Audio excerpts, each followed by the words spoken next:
amigos, irmãos, nesta noite eu gostaria de abrir a palavra de Deus nesta passagem que se encontra no livro de Salmos, o Salmo de número 51. Eu lerei o primeiro versículo, Salmo de número 51, versículo 1, essas palavras tão profundas de Davi. Tem misericórdia de mim, ó Deus, segundo a tua benignidade. Apaga as minhas transgressões, segundo a multidão das tuas misericórdias. Nosso título nesta noite é o arrependimento do coração e a surpreendente misericórdia de Deus. Tudo aqui contido nesta oração de Davi por perdão, por salvação. O contexto, você se recorda, foi a nossa segunda leitura. Esse salmo é uma oração de Davi, uma oração real que ele de fato orou ao Senhor. O livro de Salmos não deve ser visto pelo leitor como um livro de poesias hebraicas ou sentimentos românticos ou de altruísmo ou de grande coragem. Esse é o diário de uma pessoa real.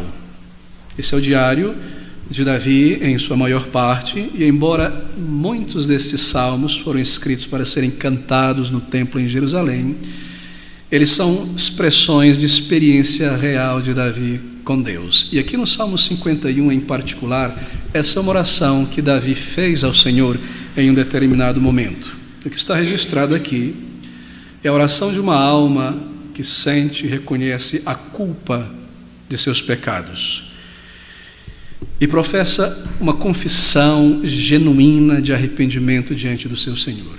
E em contrapartida, em contraste a isso, o que nós temos aqui também é a resposta de Deus ao genuíno arrependimento.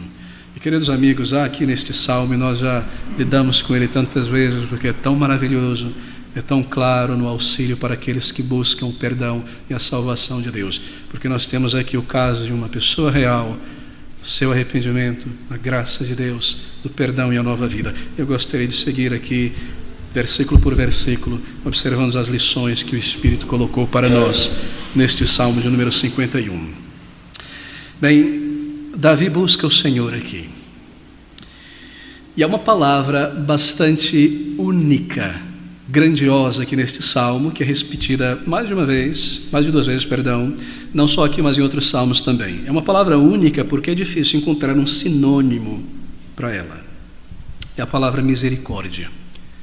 Ele dá início à sua oração ao Senhor com esta palavra e ele diz: tem misericórdia de mim, ó Deus. Essa é a palavra que se destaca. E misericórdia expressa o âmago do verdadeiro arrependimento. O âmago, o coração de uma pessoa ao clamar a Deus por perdão. Quando alguém de fato está convicto da sua culpa e condenação, arrependimento se manifesta num pedido por misericórdia, uma súplica por perdão, como alguém que deve e não tem condição de pagar, como alguém que se encontra em uma situação desesperadora e clama da alma por misericórdia, por auxílio. Bem, como eu mencionei, essa é uma palavra profunda. É difícil encontrar um sinônimo para essa palavra. Eu vou explicar a etimologia dessa palavra. Em nossa língua portuguesa, ela vem do latim. Misericórdia é o conjunto, uma palavra composta de duas outras palavras. Aqui está a palavra miséria e a palavra coração. Miséria e coração igual a misericórdia. Córdio cardíaco. Misericórdia é agir com o coração diante da desgraça, da miséria de alguém. E esse é o âmago, essa é a essência do clamor por perdão, do clamor por salvação. E assim ele inicia: tem misericórdia de mim, ó Senhor, ó Deus. Bem, no que se refere ao pecador em arrependimento e a Deus Todo-Poderoso, misericórdia se refere também à grande compaixão de Deus, ao ver a nossa culpa, ao ver as nossas falhas, a nossa rebelião, em outras palavras, a nossa autodestruição, fugindo dele para mais e mais longe dele. Misericórdia representa a compaixão de Deus, a bondade de Deus, sua grande bondade em perdoar o pecador e cancelar, é claro, a dívida, e remover a culpa e a condenação. Esse é um ato de misericórdia de Deus. É uma súplica por perdão, é uma súplica pelo coração de Deus, a misericórdia de Deus para com a minha desgraça. E, como eu mencionei, é uma daquelas palavras difíceis de encontrar um sinônimo. Algumas versões, no lugar de misericórdia, usam o termo condoimento, condolência. Se você procura num dicionário, você vai encontrar sinônimo de misericórdia, clemência, dó. Talvez o que se aproxime mais, compaixão ou perdão. Todas chegam muito perto. Mas essa palavra ela é muito maior do que todas essas, porque ela representa algo muito profundo. Misericórdia não encontra um sinônimo adequado, queridos amigos, porque veja, enquanto condolência é um sentimento expresso pela dor alheia, mas que não muda nada a dor daquela pessoa, ou traz de volta o ente querido, sim, é sincero, é real. Misericórdia não, misericórdia é uma ação. Cancela-se uma dívida, algo é feito, algo que tem um custo muito alto.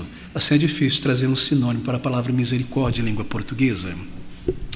Misericórdia tem sempre um custo para a pessoa que mostra a misericórdia. Como assim? Eu sofro a perda, porque esta pessoa que me deve uma quantia imensa não consegue pagar, e ela roga a mim, ela suplica, ela diz a sua situação, e é verdadeiro, e ela pede e suplica por auxílio, por graça, por misericórdia. Assim eu sofro a perda, perdoando, cancelando esta dívida. Misericórdia sempre envolve uma perda por parte daquele que oferece, que estende a misericórdia. E, meus amigos, como se descreve o Senhor? A sua perda, a sua vida entregue, os seus sofrimentos neste mundo, as contradições dos homens, a sua glória sendo anuviada por tantos anos aqui na terra, ter deixado o seu trono, ter vindo a este mundo para habitar no meio de pessoas como nós. Isso é uma misericórdia muito grande por parte do Senhor Jesus Cristo. E a palavra misericórdia também mostra que, além de haver um custo para a pessoa que estende a misericórdia, há também um sofrimento, porque a pessoa irá levar sobre si, dependendo da situação, talvez a vergonha, para que o outro não receba isso. Isso acontece muitas vezes, não é? Quando nós pensamos sobre o Senhor Jesus e os seus sofrimentos, e o Pai tendo que virar o seu rosto, quando Cristo estava naquela cruz levando sobre si a minha culpa, a minha vergonha, é grande o amor de Deus, é imensa a misericórdia de Deus. E quando nós pensamos sobre os sofrimentos reais do Senhor Jesus Cristo naquele jardim do Getsemane, aquelas grandes gotas de suor se tornando em sangue, e a angústia que o levou a declarar estas palavras: Senhor, Pai, passa de mim este momento, este cálice que eu irei tomar, porque por um momento ele temia aquilo que iria acontecer, que todo o meu pecado e vergonha estaria sobre ele, e o Pai teria que virar o rosto para não virar o rosto para mim, porque o meu pecado estaria sobre ele. Que sofrimentos tão grandes o Senhor Jesus Cristo experimentou para mostrar a sua imensa misericórdia. E misericórdia segue esse fluxo, esse percurso, é sempre da pessoa mais elevada em direção à pessoa mais destituída. É sempre da pessoa mais forte o ato de misericórdia para o mais fraco. E é sempre da pessoa ofendida, prejudicada, injuriada para a pessoa ofensora que causou prejuízo. Assim, misericórdia é um ato tão grande de Deus. Nós somos os ofensores. Nós quebramos as leis de Deus. Ele é o eterno Deus, o Criador, e por direito Ele tem todas as coisas, e nós pecamos contra o Senhor. Assim Ele estende a sua mão de bondade, muito mais, o seu coração de misericórdia. Sem misericórdia, queridos amigos, essa palavra tão magnífica que é destacada aqui. Eu gostaria que você atentasse para isso, porque esta é a primeira lição para nós ao buscarmos a Deus. Nós nos aproximamos de Deus e buscamos o perdão como pessoas que sabem, que entendem e reconhecem que nada merecem de Deus. Que nós somos as pessoas ofensoras nessa situação, que nós causamos o prejuízo, que nós temos uma dívida absurda para com Deus. É assim que nós nos aproximamos. Eu não vou ao Senhor demandando nada, cobrando absolutamente nada, tentando contribuir com algum mérito. Eu simplesmente vou a Ele com um senso, uma consciência de que Deus é justo em me condenar e que eu devo à graça, à misericórdia de Deus, todo o perdão que Ele estende a mim. É muito importante nós mantermos isso em mente. Tudo vem dEle, tudo vem da sua bondade, tudo vem da sua graça. E misericórdia de Deus é a nossa maior necessidade na vida. Por quê? Porque Deus é santo. Isso quer dizer que Deus, Ele é reto moralmente. E Deus é justo e Ele precisa cumprir o que Ele declarou. E por ser justo, Ele deve julgar todo pecador. E estes somos nós. E Deus é glorioso. E nós temos ferido, assim por dizer, e manchado o seu nome e a sua reputação neste mundo. E os nossos atos e pensamentos, como nós consideramos hoje pela manhã, são tão grandes, são tão imensos, são tantos, que nós somos pessoas ofensivas aos olhos de um Deus santo, aos olhos de um Deus justo, que deve punir o pecado, que deve julgar o pecado. E assim, queridos amigos, nós não temos méritos, nós não temos nada para compensar, nada, absolutamente nada. Tudo que nós podemos pedir a Deus é misericórdia. Tudo que nós podemos trazer diante do Senhor é a nossa miséria, a nossa culpa, e clamar e suplicar a Ele por perdão. Porque eu estou destacando tanto esse termo? Porque aqui está o âmago do verdadeiro arrependimento que leva à conversão. Bem, nós lemos em 2 Samuel sobre o pecado de Davi: adultério, um pecado composto, engano, assassinato, preguiça em Jerusalém quando as tropas estavam combatendo, dormindo à tarde quando deveria estar gerenciando o reino, concupiscência da carne, dos olhos, soberba da vida, malícia, todo tipo de coisa envolvida naquele pecado. Então nós lemos que Deus envia o seu profeta Natã, e através daquele profeta, sendo confrontado por ele, Davi percebe e sente o horror, a enormidade do seu pecado contra Deus. E o seu grande desejo, então, a partir dali, é ter o perdão de Deus, é a misericórdia do Senhor. E as suas palavras, elas são tão profusas de sentimentos genuínos de alguém tocado, quebrantado, consciente que merece a morte e o inferno e a condenação por tudo o que ele fez. E esse clamor do coração é expresso nesta palavra, misericórdia. Aqui na palavra de Deus, neste salmo tão profundo, há então em Davi 5 posturas que eu gostaria de destacar aqui, se nós estamos buscando o Senhor, o seu perdão, a sua misericórdia. E a primeira delas está no versículo de número 4, eu não seguirei em ordem, mas estarei destacando elas. Veja a oração de Davi: contra ti somente pequei, e fiz o que é mal à tua vista, para que sejas justificado quando falares e puro quando julgares. Davi tinha uma postura certa diante de Deus. Ele sabia que Deus é santo. Davi sabia muito bem, Jeová é santo. Esse era o seu louvor. Separado, distante do pecado, elevado em glória e majestade. Deus é santo. E assim, ao julgar o pecador, isso é parte da sua natureza santa.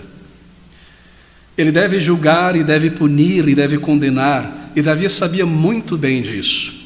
E assim, quando ele se aproxima de Deus, ele se recorda desse atributo grandioso do Senhor, que o pecado é oposto à sua santidade. Deus, queridos amigos, em todas as coisas é santo. Pense sobre os atributos de Deus, sua misericórdia, sua sabedoria, seu grande, imenso poder, mas como que circundado por uma áurea gloriosa. Essa é a santidade de Deus, tudo nele é assim. O amor de Deus é santo. Ele não pode fechar os olhos para o pecado, e para mostrar o seu amor, ele precisou cumprir a justiça que a lei demanda sobre o pecador. Esta é a sua santidade, ele enviou o seu Filho a este mundo. A misericórdia de Deus é santa, não é cega. A sua justiça anda junto. Tudo que há em Deus envolve santidade, e essa é uma característica que Davi tinha com toda clareza em seu pensamento ao se chegar diante de Deus, que Deus devia puni-lo, que Deus não pode varrer os meus pecados para debaixo do carpete, simplesmente me deixar entrar no céu como eu estou. Deus não é apenas amor e mais nada. Deus em todas as coisas é um Deus reto, justo. Deus é santo. E assim Ele é puro. Ele não comete erro ou injustiça quando Ele nos traz ao julgamento pelos nossos pecados, porque Ele conhece o coração. E não há como enganar a Deus por meio de atos e palavras, disfarces religiosos ou o que quer que seja. Assim, Ele haverá de punir, julgar e punir toda a transgressão. E Davi sabia muito bem disso. E nesse versículo de número 6, ele segue dizendo, essa é a oração dele a Deus em arrependimento: eis que amas a verdade no íntimo, e no oculto me fazes conhecer a sabedoria. Eis que amas, isto é, procuras a verdade no íntimo. É como alguém que gosta muito de uma fruta maravilhosa e que vê aquela árvore cheia de folhas e deve ter fruta ali, e porque gosta muito desta fruta, ama esta fruta, vai lá em busca desta fruta, procurar esta fruta. Eis que amas, procuras a verdade no íntimo. Deus busca a verdade no íntimo, a justiça, a retidão. E, ó, queridos amigos, eu não preciso lhe dizer que não é isso muitas vezes que Ele encontra dentro de nós. Não há este fruto ali. O que Ele encontra de nós é um fruto tenebroso. É o pecado escondido, moldado, multiplicado em todas as suas formas grotescas e horríveis. Pensamentos maus, pensamentos e cogitações de adultério, de maldade, de inveja, incredulidade, frieza para com Deus, desinteresse real em sua pessoa, em seu caráter, em glorificá-lo, em reconhecê-lo. É isso que Ele encontra dentro de nós.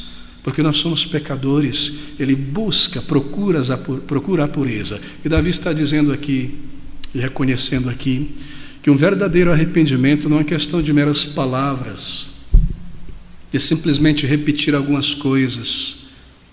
É uma alma que vai a Deus. E o verdadeiro arrependimento, ir a Deus, não é trazer a Deus um pecado, é trazer a minha vida, o meu coração diante dEle, porque Ele sabe e conhece o estado de minha alma. Eu preciso dEle, o lavar regenerador, um novo coração. Essa é uma postura necessária.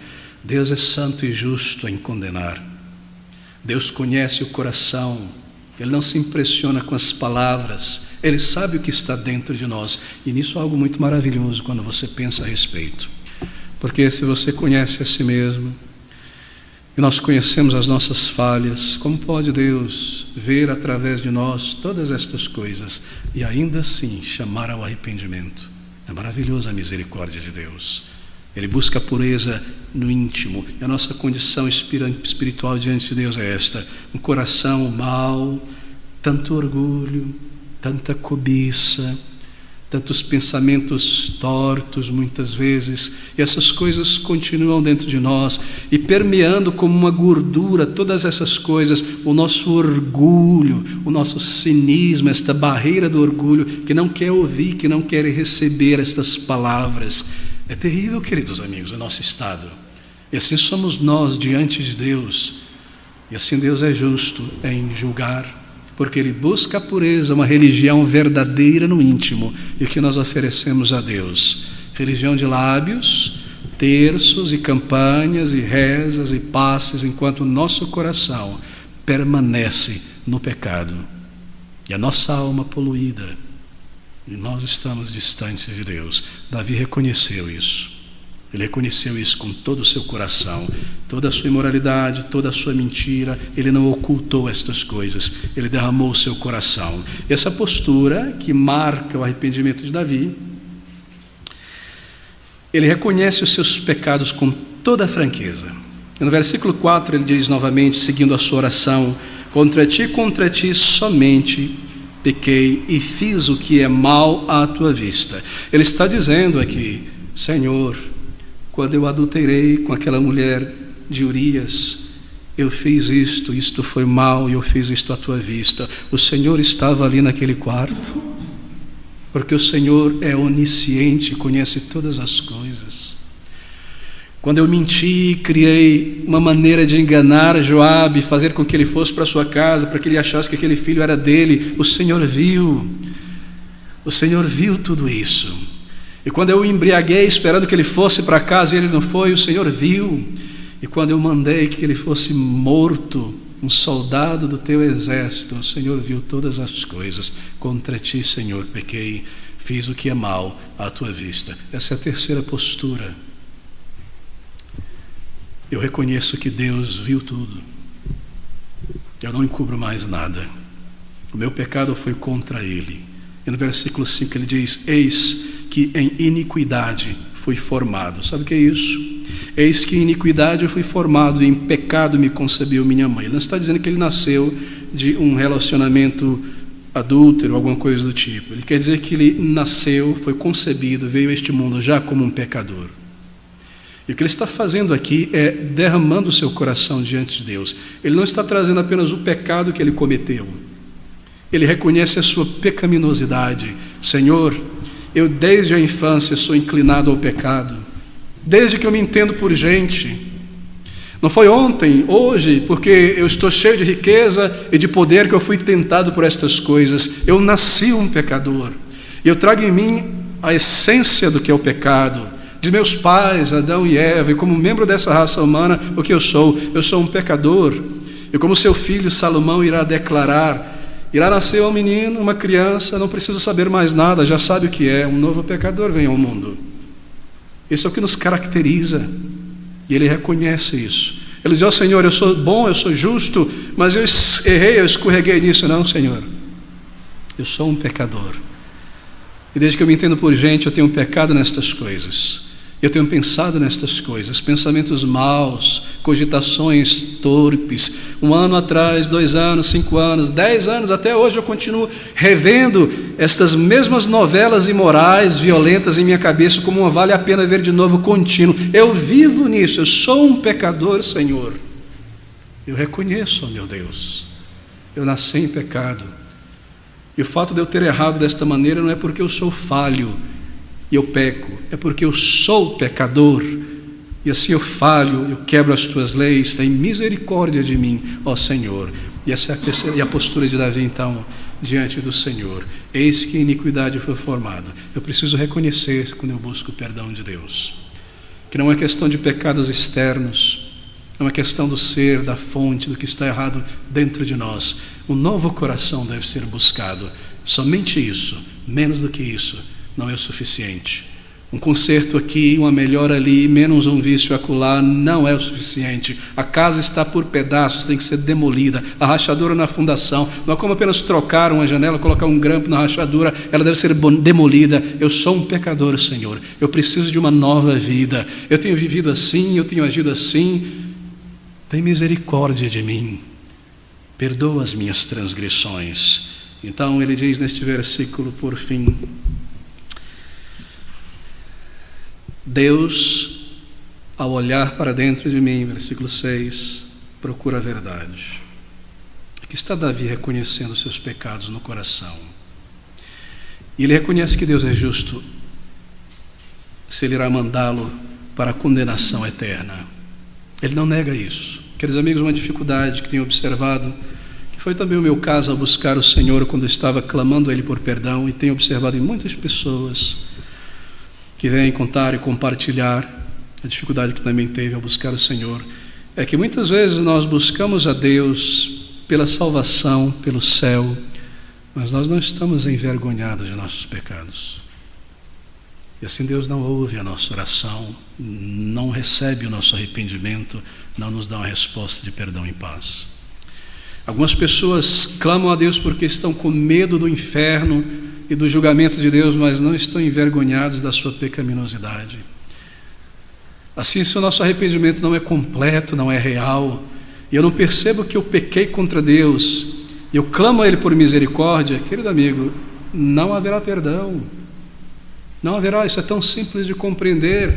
Em nossa sociedade, entre nós perdoamos uns aos outros, mas você busca um arrependimento no coração, você pelo menos espera isso, não é verdade? Você busca uma mudança, uma pureza da malícia no íntimo, e muitas vezes o nosso arrependimento é de palavras para fugir da punição, do problema. Mas aqui está Davi dizendo estas palavras: um arrependimento verdadeiro, um arrependimento completo, sincero, inteiro. Esse o Senhor ouve, esse Ele recebe. Um coração contrito, dirá Davi, um espírito quebrantado pelo pecado, Deus nunca rejeitará. Porque Deus não tem ouvido a minha oração? Porque eu não tenho paz e certeza de salvação? Minha resposta está aqui: eu não tenho ido a Deus como devo ir. Não tenho trazido a Ele todo o meu pior e clamado por misericórdia e salvação. Agora observe a segunda parte, a segunda postura de Davi. Uma vez que ele reconheceu aqui seus pecados, a sua condição de pecador aos olhos de Deus, a justiça e a santidade de Deus em julgar e punir o pecado, então ele estava em condição agora de oferecer a Deus o seu arrependimento, um arrependimento que seria aceito por Deus. E esse arrependimento dele é caracterizado por confissão e petição. Porque arrependimento, queridos amigos, não é um mero sentimento de remorso por coisas erradas que eu fiz e me manchei e não posso voltar atrás. Arrependimento é uma vergonha real e envolve confessá-lo a Deus e clamar por perdão, por misericórdia. É um arrependimento para com Deus: contra ti, Senhor, eu pequei. Mas não foi contra Batseba e Urias, sim, mas foi contra Deus, que diz: não matarás, não adulterarás, não darás falso testemunho, contra o Deus eterno. Então ele suplica ao Senhor e confessa ao Senhor. Você percebe aqui a inutilidade de confessar teus pecados a um outro homem pecador? Um pecador não pode perdoar outro pecador. Ainda que ele se vista de pastor, de padre, de pai de santo, e você vá a ele diga: filho, vem aqui, faça isso, eu te perdoo, você será perdoado, vá em paz. Isso é só um teatro, não há um poder. Somente o Senhor pode fazer isso, e é estendido ao pecador arrependido que vai a ele, como um pecador arrependido. Bem, aqui está então a postura de Davi. Deus ouve o seu arrependimento, a sua confissão, o seu clamor. Essas palavras são muito tocantes, na verdade. No versículo 4 ele diz: contra ti somente pequei. Todos os pecados que nós cometemos são contra Deus. Ainda que eu minta para outra pessoa, ou roube algo de outra pessoa, sim, isso vai contra a pessoa, mas vai contra Deus, o justo juiz, o Senhor sobre todas as coisas. É por isso que eu não posso buscar o perdão de pecados de um outro pecador. Eu necessito do perdão de Deus. Eu devo ir diretamente a Ele por meio do Senhor Jesus Cristo. Então no versículo 16 ele diz assim: pois não desejas sacrifícios, senão eu os daria. Tu não te deleitas em holocaustos. Os sacrifícios para Deus são o espírito quebrantado. A um coração quebrantado e contrito não desprezarás, ó Deus. Davi sabia muito bem que não adiantaria para ele pegar um rebanho de gado, de ovelha, e levar ao templo, ao tabernáculo, na época, e fazer inúmeros sacrifícios e ofertas, e ficar ali tranquilão, achando que Deus estava olhando para aquilo e iria receber aquilo, enquanto ele busca a pureza no íntimo. Ele diz: se requeresses tantas coisas assim, eu ofereceria. Não desejas sacrifícios, senão eu os daria. Tu não te deleitas em holocaustos. Aqui está o sacrifício. Os sacrifícios para Deus: um espírito quebrantado, um coração quebrantado e contrito, não desprezarás, ó Deus. Deus nunca desprezará. Meu querido amigo, é inútil andar daqui de São Paulo a Pirapora do Bom Jesus, ou Aparecida do Norte, a Fátima em Portugal, em joelhos, chegar lá esfolado. Deus não requereu de você esse sacrifício. Isso não terá nenhuma valia, porque Ele vê o coração, e dentro de nós precisamos de misericórdia. Não será de nenhuma valia envolver-se em uma campanha X ou Y de caridade ou de oração, buscando através de um esforço religioso contentar a Deus, quando o meu coração, que precisa ser transformado, perdoado por Deus. Eu não desejo ofender absolutamente ninguém, porque eu também já estive nessa peregrinação na religião evangélica, buscando agradar a Deus pelo meu próprio esforço, e nunca encontrando a paz que vem pelo perdão. Assim é isso que Ele busca, e é isso que Ele requer. Não desejas sacrifícios, não desejas boas obras, liturgias, muitas velas, roupas religiosas. Nós não podemos agradar a Deus com essas coisas. Deus não bebe sangue de bezerro, de ovelha. Ele não come carne de animal. Ele é espírito. É um coração quebrantado, oferecido a Deus, a vergonha pelo pecado, um sincero arrependimento. Isso ele aceita. Esse sacrifício sobe a ele como um cheiro suave e aceitável, o verdadeiro arrependimento. E ele então, queridos amigos, ele roga, ele clama por perdão e salvação. Veja, boa parte da sua oração ele gasta em confissão, rogo e clamor. E aqui nós voltamos ao início da sua oração. Tem misericórdia de mim, ó Deus. Bem, você deve fazer o mesmo e dizer a Deus em oração: Senhor, apaga as minhas transgressões do teu livro.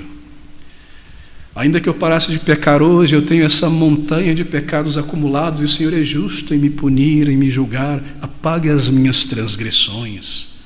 Purifica o meu coração, Senhor. Eu tenho uma dívida contra o Senhor.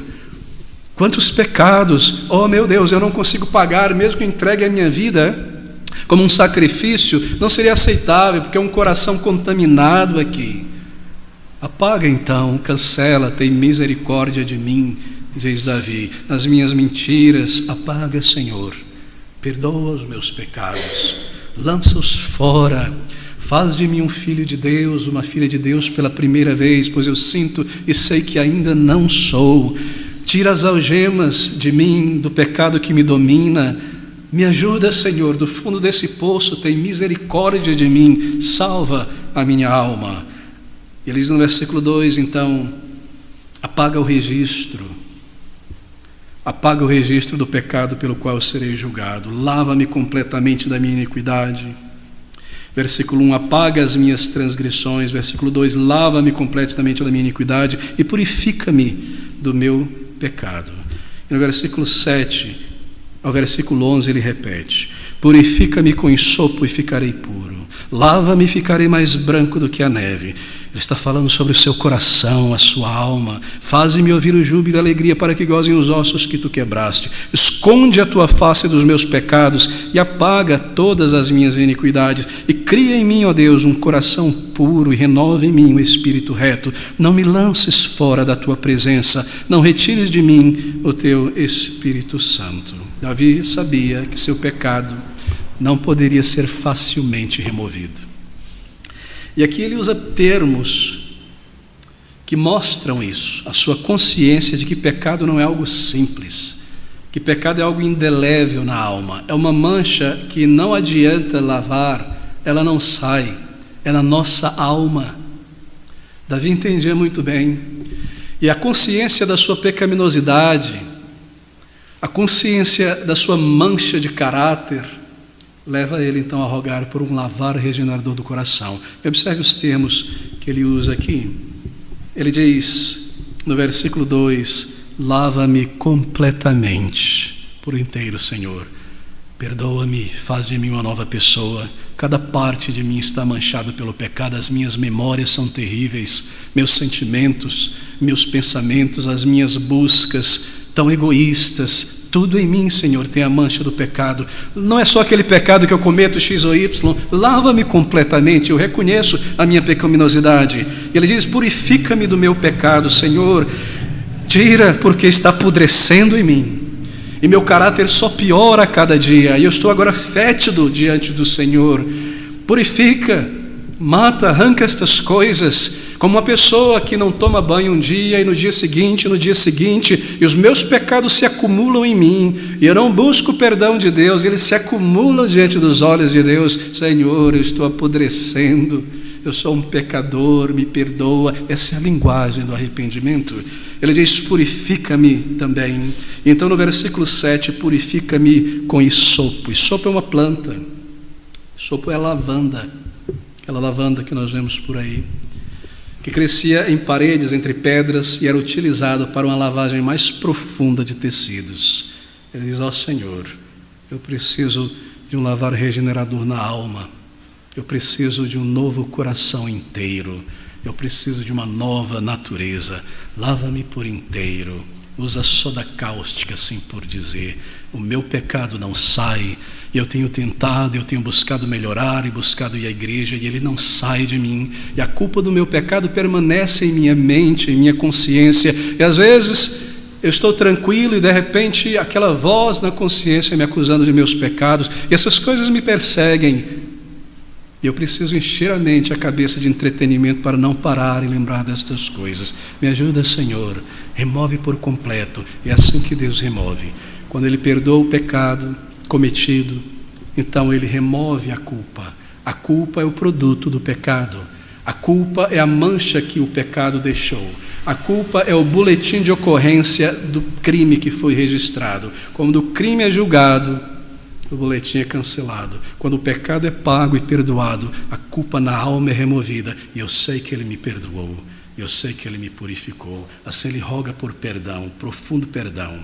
Ele disse, Ele sabia, claro, e nós devemos saber também, que as nossas mentiras causam grandes manchas em nossa alma. Manchas que não saem.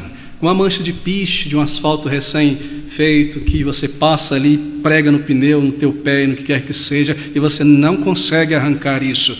Eu menti, e isso ficou manchado no meu caráter, e eu não consigo agora arrancar isso. Eu tenho esse currículo horrível diante de Deus, e que pessoa deformada eu sou diante de Deus. Os meus pecados me deformam. Eu fui criado à imagem e semelhança do Deus vivo, mas eu pareço um monstro, uma cobra, um animal vil. Queridos amigos, deixe-me dizer algo. Quando o Senhor Jesus Cristo foi crucificado, Isaías nos diz que aqueles que olhavam para o Senhor Jesus Cristo não reconheciam a figura humana ali. Ele foi tão massacrado, ele foi tão deformado, tão castigado pelas nossas transgressões. A sua aparência humana, a imagem e semelhança de Deus não se via com clareza ali. As pessoas pasmavam, o seu semblante estava tão marcado.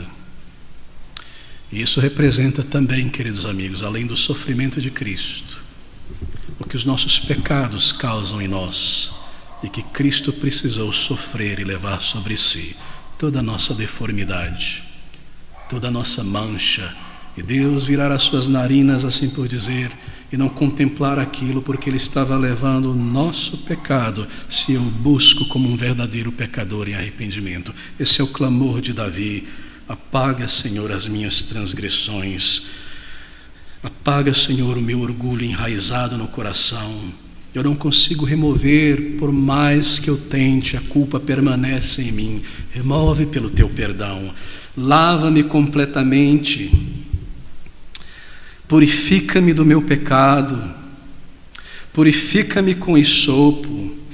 Então ele menciona no versículo de número 19 o sacrifício em relação à purificação e perdão de pecados.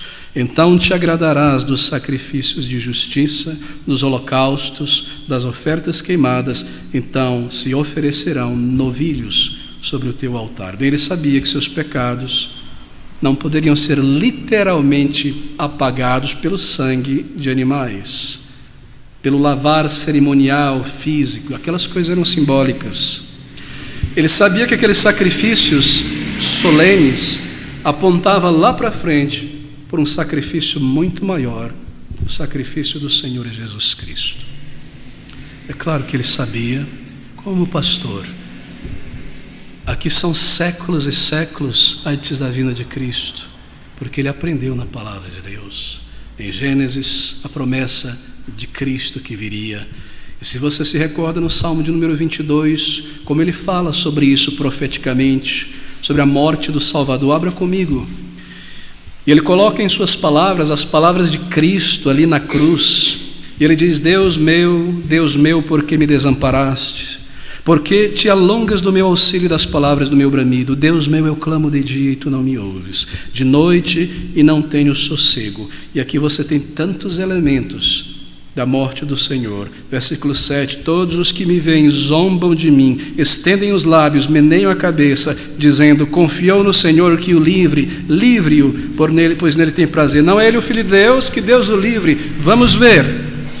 Então tantos outros, 12, muitos touros me cercaram, fortes touros de Bazão, soldados romanos, como água me derramei, todos os meus ossos se desconjuntaram, meu coração como cera derreteu-se no meio das minhas entranhas. Então, na sequência, versículo 20, livra a minha alma da espada, a minha igreja, a minha predileta da força do cão. Aqui está Davi falando como um profeta. Ele sabia que o sangue daqueles animais eram simbólicos. Ele olha para o Salvador com os olhos da fé. E aqui, meu querido irmão, meu querido amigo, está um ponto tão importante.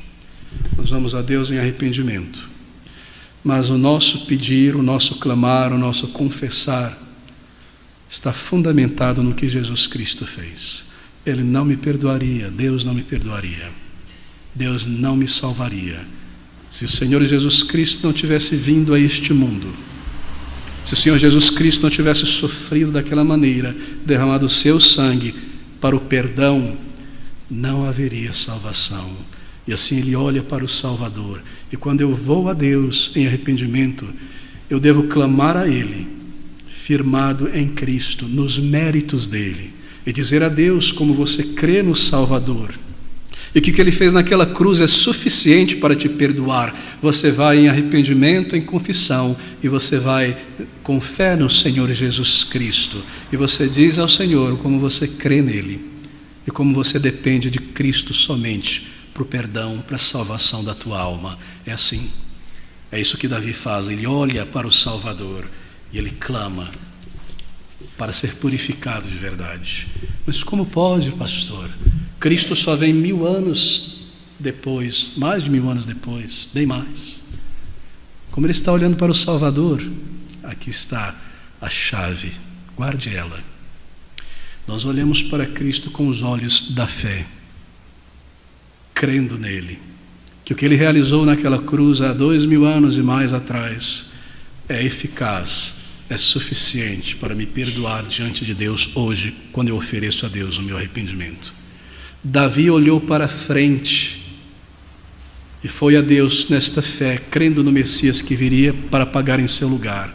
Nós olhamos para trás no Messias que já veio.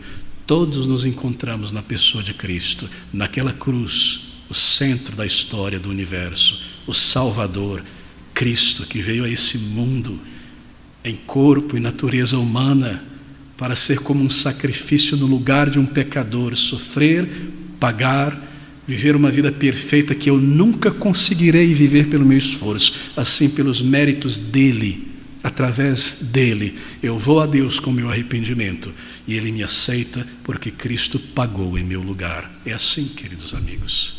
É isso que ele requer, é essa justiça, é essa boa obra, não a minha, de Cristo. Eu preciso dele. E Davi olha para o Messias, olha para o Salvador desta maneira. E o arrependimento leva ao perdão. A confissão leva ao perdão. E eu gostaria que você se voltasse nesse último minuto para o Salmo de número 32 comigo.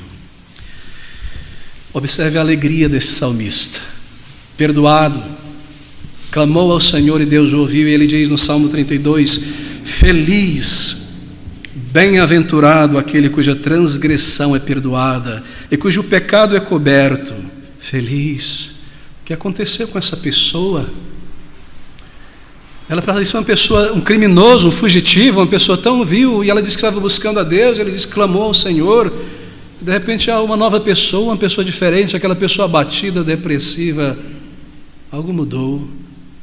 Sim, feliz aquele cuja transgressão é perdoada e cujo pecado é coberto. Bem-aventurado o homem a quem o Senhor não imputa, não atribui maldade, e em cujo espírito não engana. Não há porque ele perdoou, ele removeu ali. Quando eu guardei silêncio do meu pecado e não confessei, imaginando que Deus não via, quando eu fiz isso, envelheceram os meus ossos pelo meu bramido em todo dia, a minha dor, a minha culpa, porque de dia e de noite a tua mão pesava sobre mim. Na consciência, é claro, o meu humor, isto é, a minha vida interna real, se tornou como um lugar seco, árido, sem sabor, sem vida real. Confessei-te então o meu pecado, lá no Salmo 51. A minha maldade não encobri mais, não tentei ocultar de Deus. Dizia eu, confessaria ao Senhor as minhas transgressões. Meu querido amigo, ouça as vozes do Novo Testamento. Me levantarei daqui dessa pocilga Irei ao meu pai e direi: Pai, pequei contra ti, não sou digno de ser chamado teu filho. Confessei ao Senhor as minhas transgressões, e tu perdoaste a maldade do meu pecado, a maldade do pecado, os pensamentos, a materialização, a raiz dele, tudo que envolve o pecado. Por isso, todo aquele que é santo, isto é, foi santificado, orará a ti e há tempo de te poder achar, até no transbordar das muitas águas, estas não lhes chegarão. Segurança. Tu és o lugar em que me escondo, tu me preservas da angústia, tu me cinges de alegres cantos de livramento. Aqui está a paz, a segurança de quem buscou refúgio em Jesus Cristo, Salvador. O refúgio para aquele dia de julgamento. Paz, um lugar seguro, um lugar firme, a garantia, o perdão, a promessa de Cristo: nunca vos lançarei fora. Esse é o refúgio em Cristo Jesus. Queridos amigos, volte ao Salmo 51. Aqui está. Deus é santo e eu me aproximo dele dessa maneira. Eu reconheço que eu não só peco, mas eu sou um pecador. Ao orar a Deus, eu suplico por sua misericórdia. Eu não demando, não imagino que eu mereço e que Deus está obrigado a me perdoar. Ele não está, não. Eu sou a parte ofensora. E que se eu recebo algo de Deus, é misericórdia de Deus, e eu reconheço isso. E então eu confesso ao Senhor o meu pecado. Eu confesso tudo. Eu não encubro nada. Eu digo tudo a Ele. Eu abro a câmara dos terrores. Toda a minha vergonha, tudo que eu já fiz, tudo que eu sou, eu digo a Ele. E é tão maravilhoso. Eu confio no Salvador. Eu confio na promessa de Cristo. Eu sei que eu vou a um Deus santo que deve me punir e julgar, mas eu vou firmado nessa promessa. O Senhor me disse, o Senhor cumpriu a justiça. É assim, queridos amigos, a nossa única esperança é Cristo. E é uma esperança real. E o perdão então é dado. Sabe qual é o resultado? A dívida é paga. A minha dívida para com Deus é paga, é anulada. Os meus crimes contra Deus, todo o mal que eu cometi é apagado. E porque o pecado é perdoado, porque Cristo pagou e eu fui a Deus através do seu pagamento, então aquela culpa que me acompanhava e só aumentava é ali removida, e no lugar dela é infundida uma imensa paz, que é o senso de que eu fui perdoado e aquele peso foi removido, e a alegria começa a transbordar, e a pessoa começa a mudar de dentro para fora, e tudo isso é algo real que vem de Deus com o perdão, porque com o perdão nós recebemos o Espírito de Deus, nós recebemos a paternidade de Deus, acesso ao trono da graça, segurança de salvação. Quantas e quantas bênçãos. Bem, você está buscando o Senhor? Leia esse salmo com calma. Observe aqui os passos, a postura de um pecador convicto e arrependido. Então clame ao Senhor. Querido amigo, quando você fizer isso de todo o coração, você experimentará. Esse perdão será real e essa nova vida verdadeira. E você saberá que Ele te perdoou, porque Ele te deu a paz que excede o entendimento, um novo coração, e um novo caráter se forma a partir de então. A vida eterna em Cristo Jesus. Vamos orar juntos. Ó Senhor nosso Deus, são tocantes e profundas estas palavras registradas aqui pelo Espírito. Que o Senhor nos mostre na Tua palavra o verdadeiro arrependimento que é aceitável diante de Ti, Senhor. Que o Senhor busque a pureza no íntimo. Senhor, ajuda-nos a guardar esta verdade e a fazer como Davi, e a ir ao Senhor, embora culpados, merecedores da condenação e do inferno, firmados na promessa do Senhor Jesus em seus méritos, que o Senhor perdoará todo verdadeiro pecador arrependido, um coração contrito, um espírito quebrantado pela culpa, que busca o Senhor pelo perdão, por uma nova vida. Nós sabemos, ó Senhor, pois o Senhor é Deus, e o Senhor pode fazer estas coisas, e grande é a tua misericórdia. Nós te adoramos por isso, nós te louvamos grandemente e buscamos a tua bênção nesta hora sobre cada alma ansiosa por perdão e salvação. Dá-lhes, ó Senhor, de irem e buscarem refúgio no Salvador e encontrarem paz e descanso para a alma. Nós te rogamos estas coisas em nome do Senhor Jesus e para o teu louvor. Amém. Meus queridos irmãos e amigos, como mencionei no início, antes do nosso último hino, nós temos agora 2 momentos de leitura de testemunhos de conversão, como parte do processo para a membresia desta igreja. Eu gostaria então de chamar aqui à frente o irmão Jonas Ivo para a leitura do seu testemunho.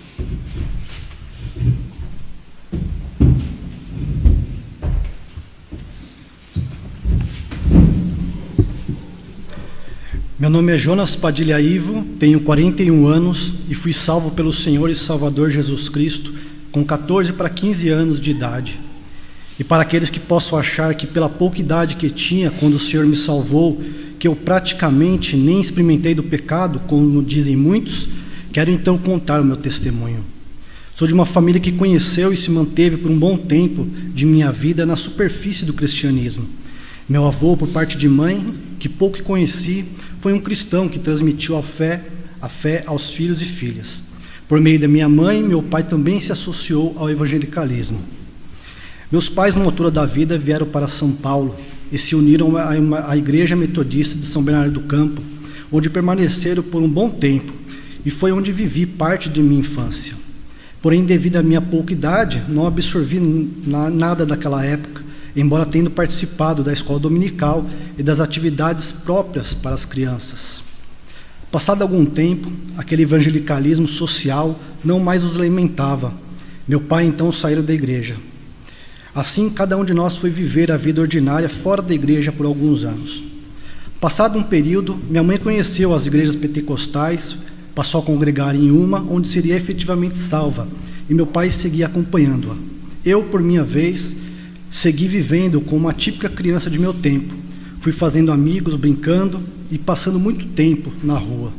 Ali aprendi palavras de baixo calão, percebi que ser ignorante, raivoso e cruel me fazia ser aceito e até elogiado pelos mais velhos. Então, assim eu me portava. Passei a odiar o estudo, a leitura, a ordem, as hierarquias e etc. Lembro que gostava de enganar as pessoas, dissimular e mentir, apenas porque me deleitava em pensar que aquilo acontecia porque eu era mais esperto e inteligente que aquela pessoa. E mesmo não precisando, mentia, dissimulava e enganava.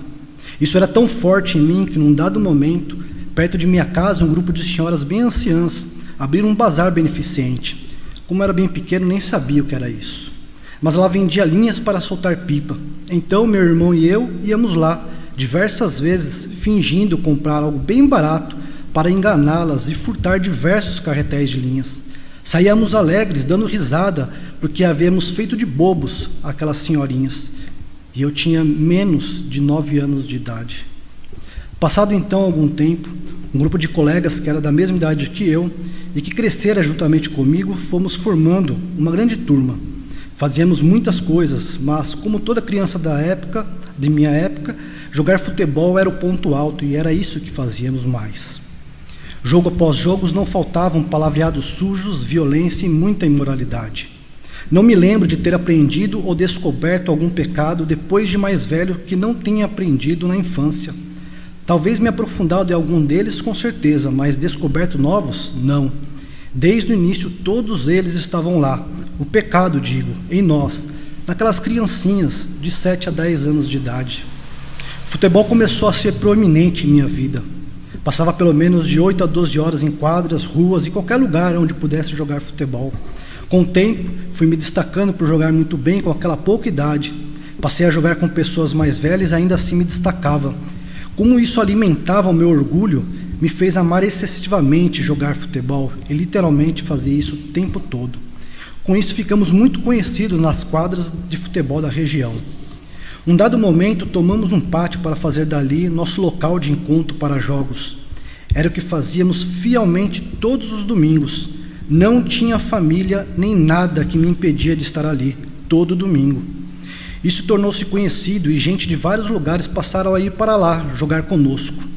Isso se tornou tão forte que eu, juntamente com mais alguns colegas, organizamos então um campeonato de futebol entre diversas vilas. Fizemos camisas, tabelas de jogos, fabricamos as traves do gol, enfim, organizamos tudo.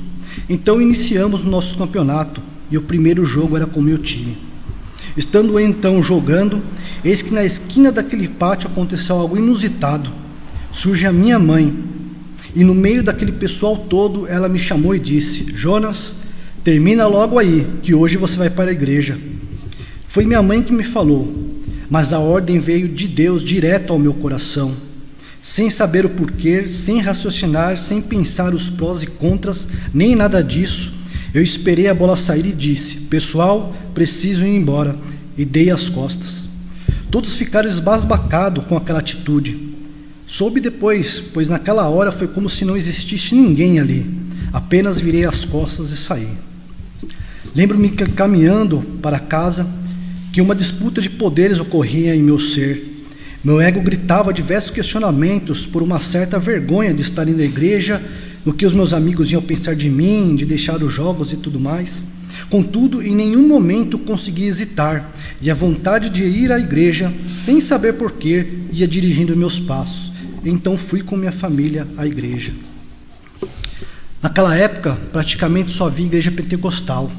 Lá o pastor era um ex-metodista, portanto havia alguma teologia em sua pregação. E em meio ao misticismo, ele pregou o básico do evangelho, coisa que eu nunca havia ouvido. Quando ele falou sobre os pecados e a morte de Cristo, aquilo me constrangeu de tal forma que parecia que o pastor estava falando apenas comigo, diretamente a mim. Eu tomei para mim que o culpado da morte de Cristo tinha sido eu. Naquele momento eu tinha certeza que foram os meus pecados que matou o Senhor Jesus Cristo.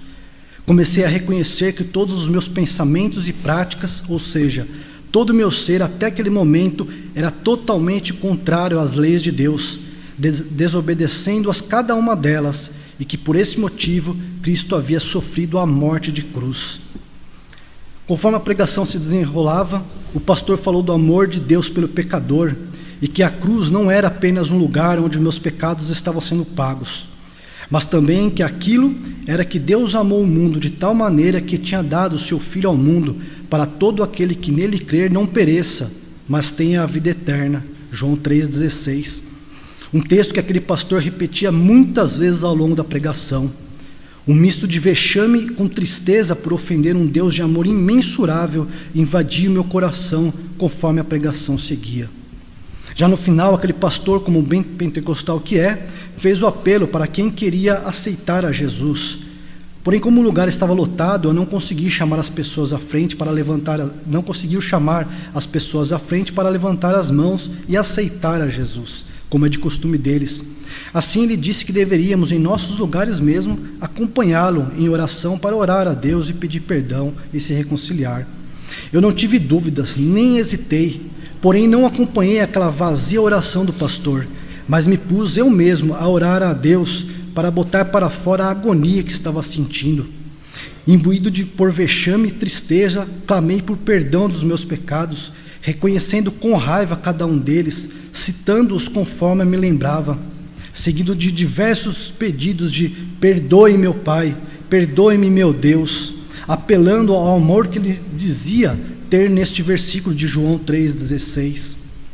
Conforme eu confessava ali os meus pecados, o sentimento de vergonha e tristeza foi varrido de meu coração, conforme os sentimentos de grande alegria, regozijo e, sobretudo, agradecimentos ao Senhor foi incutido em meu coração.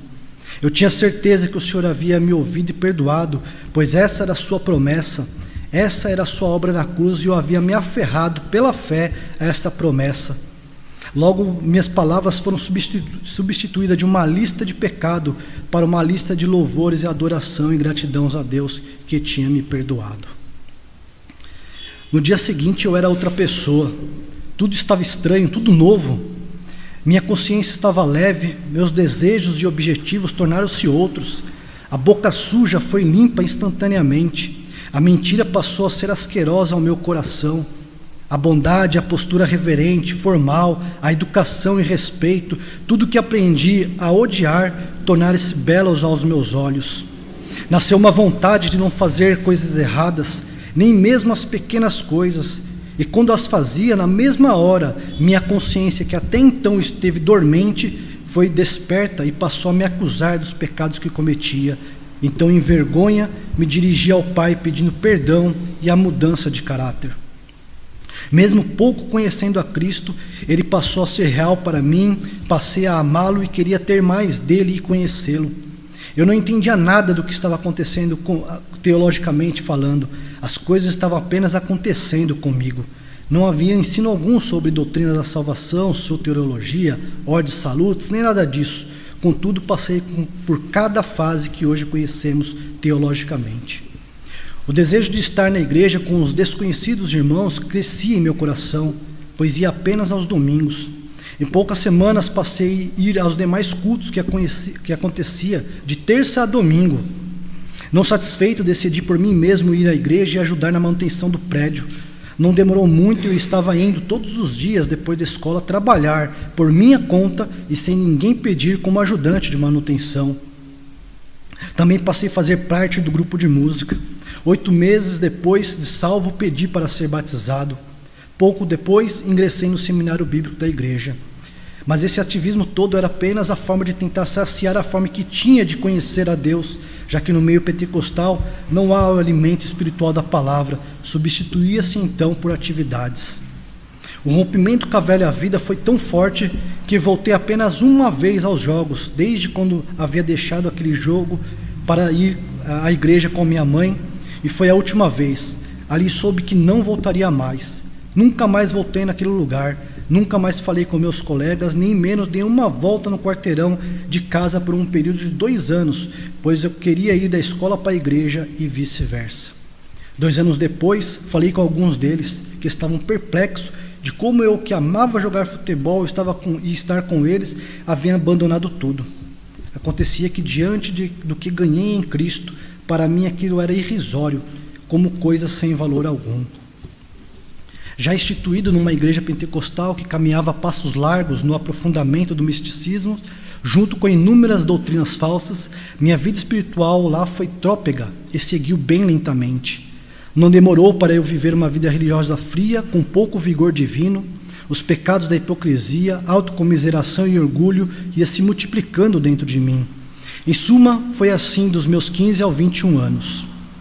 Olhando para trás, vejo que o Senhor mantinha sua bondade para comigo, pois numa igreja tomada pela falsa religião, ainda assim, o Senhor sustentou na superfície do meu coração um senso de reverência, uma certa necessidade de santificação e obediência às Escrituras, que ao longo do tempo se tornou bem pífia e agonizante. Porém, isso era a vida cristã pujante dentro do pentecostalismo, que era a única vertente cristã que conhecia até então. Por necessidade, tive que sair desta igreja. Eu sabia que o cristianismo que havia conhecido e vivido faltava algo e isso me incomodava. Foi nesse período que, sentado no sofá da minha sala, minha irmã acessou uma pregação num canal do YouTube de um pregador reformado. Poucos o conheciam naquela época, depois ele viria a ser conhecido por todos. Mas eu não assisti a pregação inteira como minha irmã fez. Eu apenas li uma frase que ele havia falado sobre a santidade de Deus e que seria o verdadeiro cristianismo. Então, quando li aquela frase, mesmo sem saber que aquilo era efetivamente bíblico, mas como engrandecia a cruz de Cristo e a santidade de Deus, sem dúvida alguma eu bradei dentro de mim: é isso é o cristianismo verdadeiro. Diferentemente da minha irmã, cuja pregação não surtiu efeito algum, para mim foi como um raio de luz no meu interior. Procurei outras pregações deste pastor e também de outros, conforme ele os citava em suas pregações.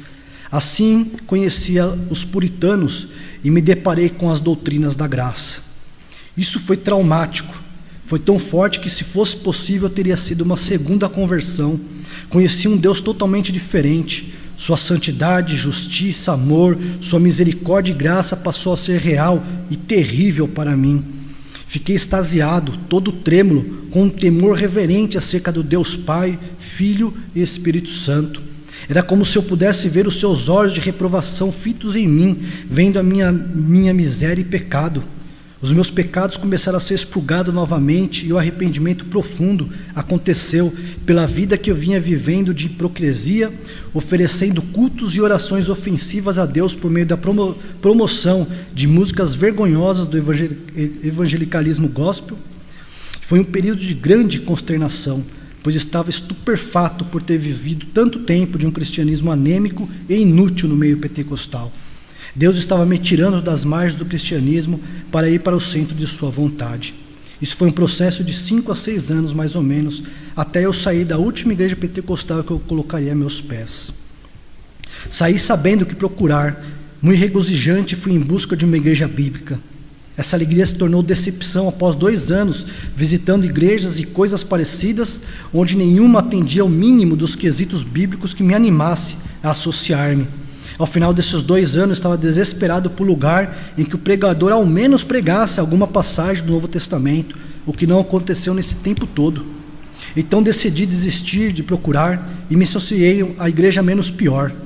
Foi então que, num dado dia, ao digitar Seminário Batista no site de busca, abri um post de uma igreja batista reformada da palavra, que era lastreada ao Tabernáculo Metropolitano de Londres, o que me interessou muito, mas não me propus a ir conhecê-la. Algumas semanas depois, sem saber, passava de carro em frente a esta igreja, quando ainda era na rua Bom Pastor, mas não sabia que essa era aquela igreja que havia no site, e me propus visitá-la. Fui e foi excepcional. Quando vi a igreja em reverência antes do culto, as crianças em ordem participando do início do culto, as orações de preparação, os hinos reverentes, as conversas reverentes pós-culto, os irmãos assíduos e operantes zelando pelas diversas frentes de trabalho, enfim, uma pregação fiel às Escrituras no Novo Testamento que me alimentou-me grandemente, como há anos não acontecia, e mais outras tantas situações que notei, gerou em mim um sentimento não só de alegria, satisfação e etc.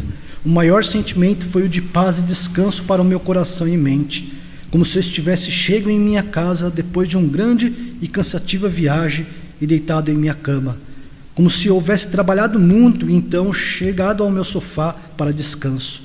Desde o primeiro dia já tinha decidido ficar nesta igreja. De lá para cá, minha mente e coração têm estado em descanso profundo, se afadigando no trabalho ao Senhor, por meio desta congregação que aprendi a amar no Senhor e que desejo que outros venham conhecer para descansar aqui também. Para aqueles que desejam, eu deixo esse texto do Senhor, João 3,16.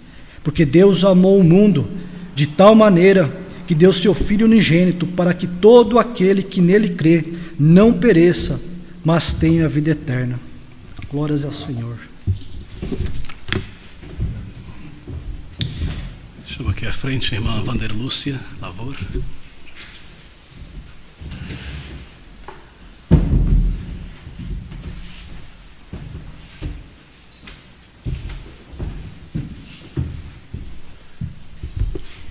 Meu nome é Vanderlúcia Lavor dos Santos. Nasci em uma família católica. De quando criança, a única lembrança que tenho é que um dia perguntei à minha mãe quem era Deus e quem era Jesus. Apenas isso me recordo. Nunca tive interesse em conhecer a Deus. Era uma criança alegre e sempre tive vários amigos. E por influência de todas as crianças estarem fazendo catecismo, fiz também, mas nada me despertara ali. Tudo que me recordo foi que aprendi sobre Adão e Eva. Apesar da boa criação que meus pais me deram, sempre ensinando e orientando o caminho certo, fui uma criança muito desobediente e sempre tendenciando para o caminho errado. Aproximadamente aos 13 anos de idade, eu já era uma pessoa comum que seguia os padrões do mundo, quebrando as leis de Deus, vivia para o pecado e prazeres deste mundo, vícios, idolatrias, mentira, tudo que desagradava a Deus. Cedo começou meu contato com bebida, cigarro e drogas. Para mim, tudo muito natural, e fui entregue aos deleites desse mundo. Conheci um rapaz que, assim como eu, vivia de forma desgovernada, se entregando aos prazeres enganosos desse mundo. Éramos rodeados de amigos e ele já fazia algumas coisas erradas e foi cada vez mais se envolvendo com o mundo do crime, eu seguindo pelo mesmo caminho. Aos 17 anos, por pura curiosidade e em busca de mais prazeres, experimentei substâncias ilícitas mais fortes. Sabendo que meu companheiro já experimentava essas coisas antes mesmo de mim, quando eu tinha 18 anos, ele foi preso pela primeira vez. Eu sempre estive ao seu lado e assim aconteceu algumas vezes. Ele era preso e saía rapidamente. Até que em uma dessas vezes, ele foi condenado a passar alguns anos preso. Eu, já envolvida com ele em tudo, passei então a cuidar de nossos negócios ilícitos, para ter meios de sobreviver. Tendo dinheiro fácil, para mim estava tudo indo muito bem. Sentia muita tristeza por estar longe dele, contando o dia para sua liberdade. Naquele período, as coisas desse mundo eram, na verdade, um passatempo para mim. E alimentar meu vício não era problema, pois eu tinha tudo muito fácil. Aos 22 anos, descobri que estava grávida. Foi uma alegria para mim naquele momento. Mas ali se iniciava a minha batalha, meu desespero. Pois ali Deus colocou em mim um senso do que era realmente a vida de uma família.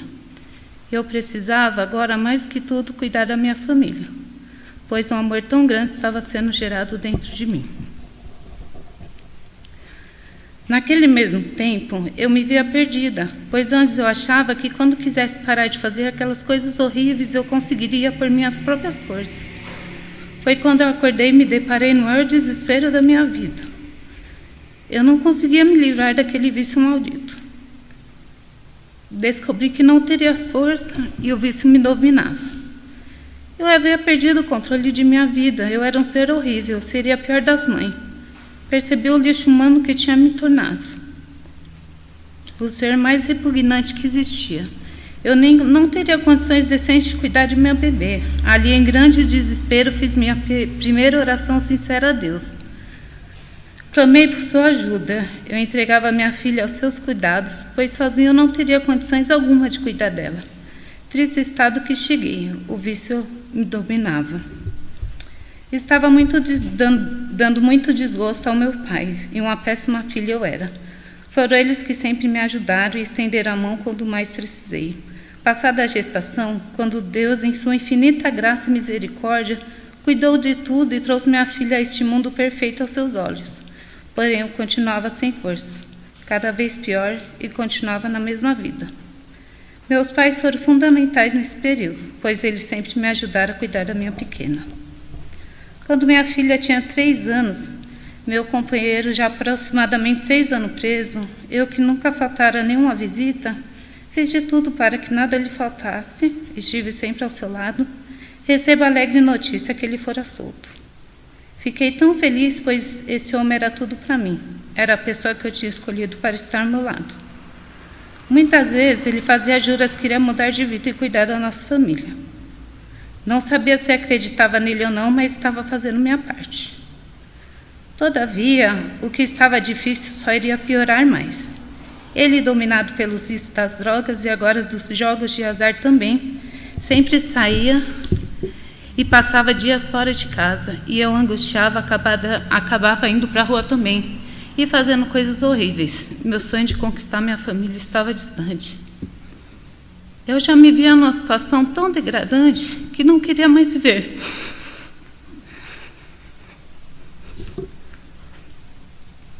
Pois para mim não tinha saída. Ele dizia que não ia me deixar, seu comportamento só piorava. Eu queria apenas que ele mudasse, escrever uma nova história. Falei que se fosse preso novamente não iria visitá-lo. Eu nunca tinha trabalhado, já com 26 anos, preso aos vícios que só piorava. Naquele tempo eu já estava em estado extremo de depressão. A única saída que Satanás colocou em minha mente era que só a morte poderia me libertar de toda a dor, toda a agonia e todo o desespero que estava sentindo. Vivi ali os piores dias de minha vida. Era uma pessoa vazia por dentro, como todas as pessoas sem Cristo. Sem perspectiva de vida, me sentia como se estivesse em um buraco fundo e de lá nunca iria conseguir sair. A única certeza era que a morte poderia me libertar. É triste chegar a esse ponto, mas essa era a certeza que eu tinha, pois sentia que aquilo, isto é, o suicídio, estava destinado a mim. Eu acreditei que para mim não teria mais jeito. Eu era uma causa perdida, pois por mais que tentasse por minhas próprias forças, nada conseguia fazer. Sofri demais no engano deste mundo. Quem olhava para mim não sabia que estava ali no meio da multidão e quando chegava em meu quarto era só lágrimas. Uma dor profunda de desespero de perder o controle da própria vida. Um estado lastimável. Mas Deus já estava cuidando de mim. Ele estava me vendo. E por diversas vezes, em lugares improváveis, enviava seus servos em meio à multidão para vir falar de seu amor e falar que existia um ser maior que tudo, criador de todas as coisas, e que para ele não existe causas impossíveis. Foram diversas ocasiões em que enviava seus servos. Certa vez estava dentro de um bar, já era tarde da noite, e ali mesmo Deus enviou uma serva para me falar de sua salvação. Isso me chamou muita atenção, pois como Deus poderia olhar para um ser igual a mim, atolada no pecado? Muitas vezes, entre uma e outra bebedeira, uma amiga me falava sobre as coisas de Deus. Na maioria das vezes eu não queria escutar, achava ela muito chata por sua insistência, mas ela sempre insistia. Me deu um CD gospel que falava tudo o que eu estava passando, e de alguém que tinha morrido para me salvar, morrido na cruz em meu lugar, Cristo, minha única esperança. Algumas vezes ia para a igreja quando me chamava, e ganhei uma Bíblia de uma outra amiga muito querida. Muitas vezes eu abria aleatoriamente, lembro quando abri em Salmo 121, que diz: eleva os meus olhos para o monte, de onde me vem o meu socorro. O meu socorro vem do Senhor, que fez o céu e a terra. Eu não estava sozinha, tinha alguém que poderia me socorrer. Aquelas preciosas palavras que eu lia na Bíblia estavam me servindo de alimento em meio ao deserto em que eu estava vivendo. Recordo também que quando crentes passavam alegres na rua, eu pensava comigo: como isso pode acontecer? Como existem pessoas felizes? Pois há anos eu não sabia o que era sorrir de verdade. Já há anos vivendo em trevas. Vi também o agir de Deus na vida da minha irmã, que tinha sido salva há pouco tempo. Eu vi um brilho diferente nela, vi alegria em sua alma. Isso me chamou a atenção, pois sua mudança era visível. Ela era uma nova pessoa, amava vir à igreja e às vezes deixava mensagem bíblica em meu quarto. Em meio a essa batalha que estava vivendo, tentei por minhas próprias forças trilhar um novo caminho por amor à minha filha que não deixava de existir. Arrumei meu primeiro emprego, me matriculei na faculdade e em todos os lugares que eu estava eu só atraía pessoas com a mesma situação que minha, perdida no mundo dos vícios, farras e loucuras deste mundo. Neste emprego, o que eu ganhava em um mês era menos que eu ganhava em 1 hora antes dos negócios ilícitos, mas eu não poderia desistir, precisava seguir em frente. Neste período, meu companheiro foi preso novamente. Eu o amava e, por mais difícil que fosse, eu já tinha falado por diversas vezes que não iria vê-lo se fosse preso novamente, pois tinha vivido 6 anos de muito sofrimento e por 3 anos criando minha filha sozinha, sem a presença do pai, mas ele não acreditou. Até tentei e fui vê-lo algumas vezes, mas me doía por tudo que eu tinha passado, por tanto sofrimento de sua indiferença e sua entrega aos vícios. Falava a ele para largarmos tudo e mudarmos de vida, mudar nossa história. O pouco que eu estava conhecendo sobre Deus eu falava para ele, mas ele não se interessava. Não vi esforço algum da parte dele para mudar e lutar por nossa família. Logo mudei de emprego e conheci moças que viviam num contexto de família totalmente diferente do meu.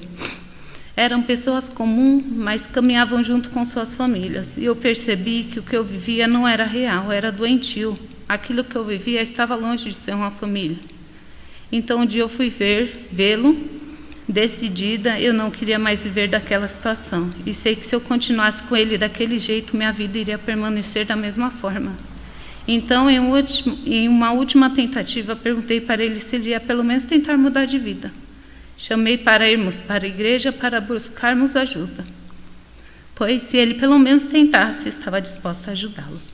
Ele largar tudo aquilo de errado. Sabia o quão difícil seria, pois eu já estava tentando me mudar, não estava conseguindo. E ele disse que eu tinha conhecido ele daquele jeito, era daquele jeito que iria permanecer. Deixei aquele lugar sem olhar para trás.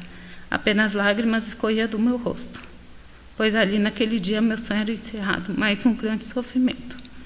Meu sonho de construir minha família não iria existir. Tudo que eu tinha lutado, sofrido para conquistar acabar ali. Estava com pensamentos perturbadores. Eram muitas vozes em minha cabeça. Eu nunca tive paz, estava à beira da loucura.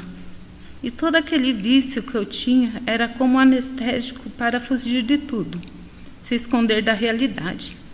Sempre depois de fazer tudo o que desagradava a Deus, eu chegava em casa e chorava, e orava a Deus com minhas poucas, mas humildes palavras. Muitas vezes, na verdade, na maioria das vezes, eram só lágrimas. Era como se Deus não me ouvisse. Eu clamava, se Deus existia, por que Ele não me ajudava?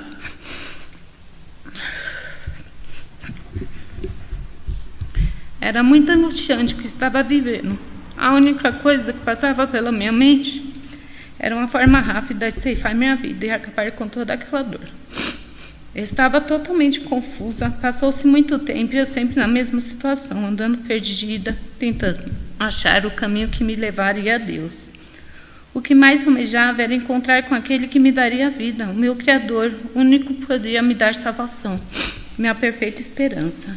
Até que um dia, após uma noite em uma festa, fazendo todas as coisas que desagradavam a Deus, quando cheguei em casa pela manhã, depois daquela noite, era o dia 3 de fevereiro de 2013, eu já não aguentava mais, queria desistir de tudo, então mais uma vez supliquei a Deus com o coração totalmente quebrantado, com muitas lágrimas de dor e agonia, poucas, mas sinceras palavras que mal saíam de minha boca.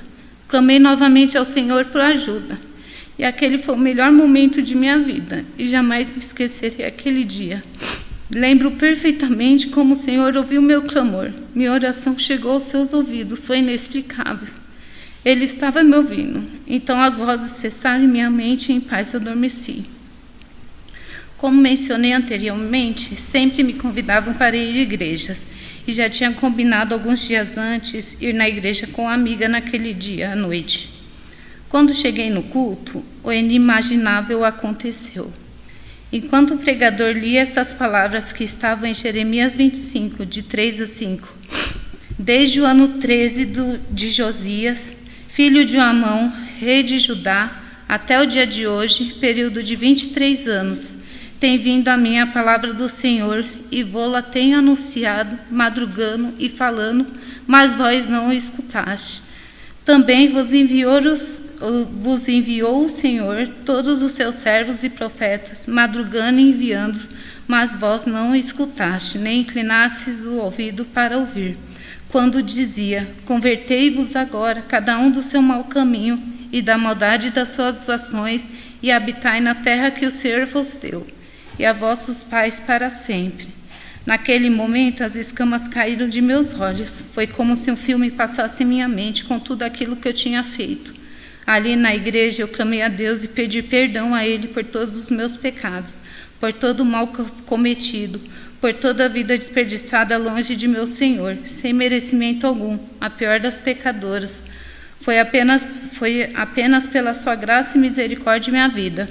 Nada que eu fizesse me colocaria em posição de merecimento. Ali o Senhor estava com seu imenso amor, sua graça e misericórdia, me perdoando de todos os meus pecados. E ali eu tive a certeza de minha salvação. Ele me transformou por completo. Tudo o que antes fazia agora era repugnante para mim. Sentia ânsia quando me lembrava de todo o mal causado, principalmente a Deus, aos meus pais, minha família e a todos próximos a mim. Tantos desgostos eu causei. Deus me viu e me salvou, uma pecadora e miserável como eu. Foi maravilhoso. Eu estava ali diante daquele que antes eu só ouvia falar. Agora o teu Santo Espírito habita em mim. Que glorioso estar diante daquele que deu seu único filho para salvar pecadores como eu. Que amor perfeito, passei das trevas para a luz. Comecei a observar a criação, tudo tinha uma nova cor, uma nova vida. Aquelas vozes perturbadoras que eu ouvia agora tinham cessado. E em minha mente eu experimentei a paz, aquela que está descrita em Filipenses de 4:7. E a paz de Deus, que excede todo entendimento, guardará os vossos corações e os vossos sentimentos em Cristo. Só posso dizer que essa paz que excede nosso entendimento humano. Aqueles tormentos que antes sentia, não sentia mais. Passei a me interessar pela palavra de Deus e a buscá-lo incessantemente com muito amor e dedicação, pois só assim conheceria meu Senhor e saberia qual é a sua vontade para a minha vida. Comecei a participar de cultos nos lares, queria ajudar almas perdidas a viver o que eu estava vivendo, um amor puro e verdadeiro que só Deus pode nos proporcionar. Naquele mesmo ano, fui batizada, confirmando a obra de salvação em minha vida. Dia após dia, estava ali sendo alimentada com sua preciosa palavra. Cada descoberta sempre uma alegria. Deus estava ali, me moldando, me ensinando o caminho certo a seguir. Passei por algumas igrejas pentecostais, havia muito confronto dentro de mim, porque quanto mais eu conhecia a palavra de Deus, mais percebia como aquelas igrejas estavam distantes da palavra de Deus, a Bíblia. Se passaram alguns anos e eu já estava cansada de ouvir muito engano religioso, estava achando que não existia nenhuma igreja séria que cumprisse a vontade de Deus. Era alimentada por pregações via internet. E mesmo desanimada, visitei várias igrejas e achava que todas as igrejas eram iguais. Mas quando cheguei aqui, na Igreja Batista Reformada da Palavra, em meados de setembro de 2018, culto após culto, aquelas palavras de ensino foram me alimentando. Muitas coisas que antes não entendia começaram a fazer sentido, pois ali a palavra de Deus era ministrada seriamente, com muito zelo e amor pelas almas sedentas por Cristo. Foi como um bálsamo para minha alma. Fiquei maravilhada com a seriedade e zelo pelas coisas do Senhor, a comunhão dos irmãos, ajudando uns aos outros, a simplicidade, sem muitos enfeites e estratégia para atrair pessoas. Quão precioso é o dia do Senhor aos domingos, deixando de lado todos os afazeres deste mundo e meditando nas coisas referentes ao reino de Deus, e nos deleitar em tua santa e preciosa palavra, em adoração ao nosso Deus Santo. O trabalho de evangelismo muito me chamou a atenção e fiquei maravilhada pela seriedade desse trabalho voltado para a salvação de almas perdidas. Assim como um dia Deus enviou seus servos para me falar que existia uma nova esperança, pois Deus tinha enviado seu Filho unigênito ao mundo para ser crucificado em meu lugar.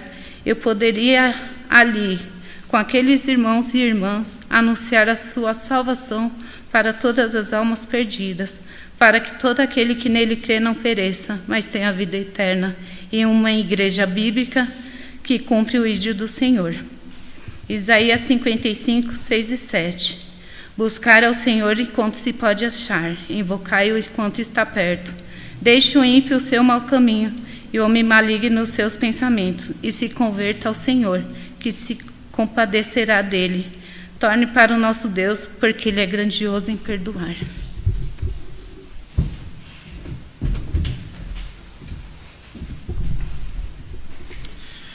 Vamos concluir juntos, adorando o nosso Deus.